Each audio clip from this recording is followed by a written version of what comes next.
Thank you very much, Tony, and thank you to the organisers for inviting the Asian Development Bank to join you today and to speak at this event. I'm delighted to be here on behalf of ADB.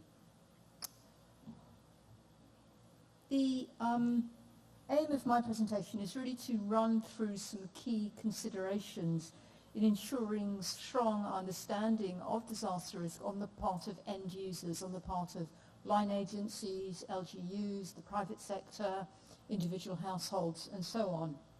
It draws on lessons learned from a recent regional technical assistance project undertaken by ADB on enhanced use of disaster risk information for decision making in Southeast Asia. And I do have a number of copies of one of the outputs of that with me if anybody afterwards would like to get a copy. There are, of course, soft copies available on ADB's website as well. That project was supported by the Integrated Disaster Risk Management Fund, a trust fund administered by ADB and financed by the Government of Canada. So the lessons I'm going to run through are very, very, very obvious, yet they're also fundamental in providing risk information to end users. As a user of disaster risk, knowing the risk, that is basically being given the data, the numbers, is not enough. We need to ensure that people understand what that information means so that they're adequately equipped to address it and indeed motivated to address it. It has to have meaning and to resonate with them.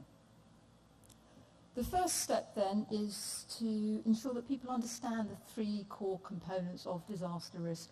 We've already heard about those three core components this morning, namely the hazard, the types of hazard a particular country or city could experience, and their magnitude, varying levels of frequency. We need to understand the exposure of people, of infrastructure, of assets to those hazards, and of course the vulnerability of those exposed assets. The second consideration is to get across that message that disaster risk is not static. An earthquake risk assessment done today will not still hold 30 years hence. Things change. All three components of disaster risk change. First of all, the hazard, of course, particularly with regard to climate change, which is changing the frequency and intensity of extreme weather events. There's also now some thinking that perhaps climate change will also have an impact on the incidence and frequency of geophysical hazards. I'm not going to comment on that. We have many scientists in the room, no doubt, with views on that, but there is some thinking in that regard as well.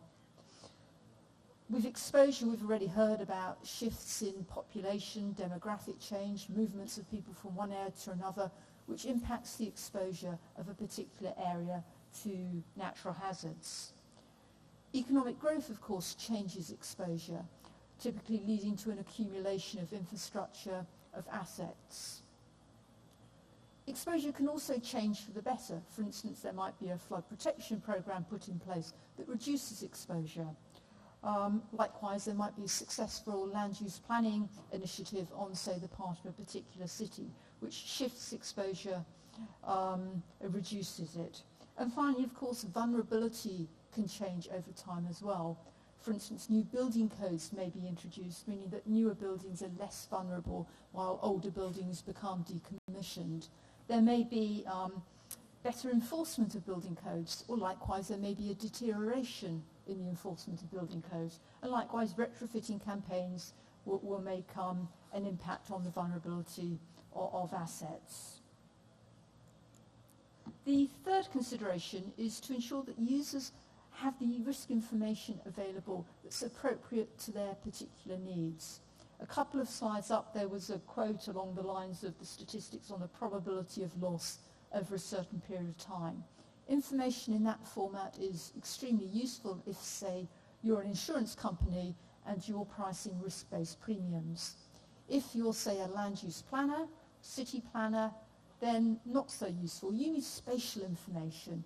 Where are the hazards, varying frequency and intensity, in order to make suitable decisions on the planning of that city. Fourthly, users need to be cognizant of the fact that there are limitations in disaster risk assessments, in the disaster risk information that's provided to them, and to know what those limitations are.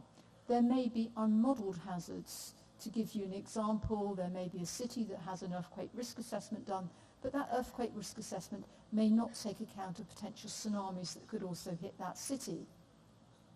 Likewise, typhoon models always will invariably focus on wind speed, but may miss precipitation or may miss storm surge. So one needs to understand what an assessment does and does not cover. Users need to recognise data quality issues. We've heard a little bit already today about asset registers. Many countries don't have one comprehensive register of all infrastructure and other assets. That information has to be pieced together by visiting individual line agencies and other organisations with that information. And there will still be gaps at the end of the day that need to be accounted for. That risk information may be very limited. It may not, for instance, record information on, say, the age of a building and therefore the building code era under which it was constructed. It may not have information on building materials, on structural design. So lots of gaps potentially in the information. And then finally, users need to understand the technical language that's being used when risk information is conveyed. To give you an example, we often hear about a 1 in 10-year flood, a 1 in 20-year flood, a 1 in 400-year earthquake. Now, people in this room understand what that means, but beyond this community, that information is often misunderstood. So, for instance, people think a 1 in 10-year flood is a flood that will occur every 10 years. It occurred last year, therefore it will not happen for another 9 years. Whereas we understand that it's something that has a 10% chance of happening each year. It could happen last year, this year, next year. My final slide, I want to talk a bit more broadly. I'm not quite sure what that was. But as I think Dr. Solidum mentioned just now, we need to go beyond the risk assessments alone. They focus on the physical damage. That physical damage has consequences. It has flow consequences, secondary consequences.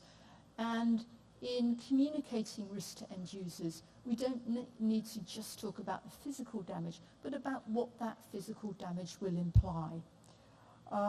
So, for instance, where there are opportunities to participate in post-disaster needs assessments or to review previous assessment, those provide a really important opportunity to tease out how the direct physical damage plays out.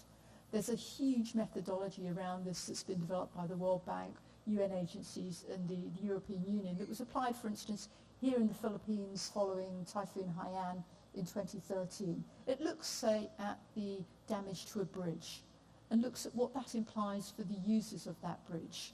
People transporting goods, services, maybe inputs to supply chains, goods for market, and the consequences of the loss of that bridge for a certain period of time, both in terms of the lost economic opportunities, the additional costs in taking alternative travel routes, impacts on livelihoods, and so on and so forth. It's important to track information, particularly tracking spending post-disaster on relief, early recovery and reconstruction. Governments around the world typically do this very badly. They do it badly in part because in a post-disaster context there's quite a lot of chaos. But if we don't know, for instance, the fiscal impacts a disaster has, then it's that much harder to understand the importance of planning ahead, planning financially ahead to manage those fiscal impacts. And we need to run stress tests, for instance, on macroeconomic forecasts, on fiscal outcomes, on the sustainability of financial institutions, to understand how they will cope or not perhaps cope when disasters happen. So that's my final slide. I leave you with some covers from some recent ADB publications, one focusing on natural hazard data, the others all dealing with applications of risk information. All those reports are available on